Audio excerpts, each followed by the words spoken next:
Hello' friend, আজি বাহঁতৰ ঘৰলৈ ভাত খোৱাৰ নিমন্ত্ৰণ আছিলে। আহিলোঁ, ভণ্টি আহিলে, বোৱাৰীজনী আহিলে, আমাৰ ভণ্টিৰ ল'ৰাটো আহিলে। এয়া বায়ে পাৰ মাংস ৰান্ধি আছে, দেখিছেনে? আৰু বাহিৰত ব্ৰইলাৰ মাংস ৰান্ধি আছে। দেখুৱাম এতিয়া আপোনালোকক, আপোনালোকে চাই থাকিব দেই। এয়া ব্ৰইলাৰ মাংস আমাৰ ভনীয়ে খুৱাই টেষ্টিং কৰি আছে। এয়া দেখিছেনে ব্ৰইলাৰ মাংস, আলু ভাজি আছে। এয়া অকণ দাঙি দিয়াচোন। এইয়া আলু ভাজি, আৰু শেষত আমি কেনেকৈ পৰিৱেশন কৰোঁ দেখুৱাম, আপোনালোকে চাই যাব দেই, আৰু আপোনালোকেও এনজয় কৰিব।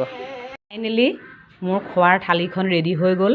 এয়া চাওক, এয়া হ'ল পাৰ মাংসৰ জোল, এয়া মুৰ্গী মাংসৰ জোল, এয়া হ'ল মচুৰ দাইলৰ তৰকাৰী, আলু ভাজি, আৰু এয়া ভাত জলকীয়া। ময়ো খাবলৈ ষ্টাৰ্ট কৰোঁ, আৰু আপোনালোকেও এনজয় কৰিব দেই। ধন্যবাদ।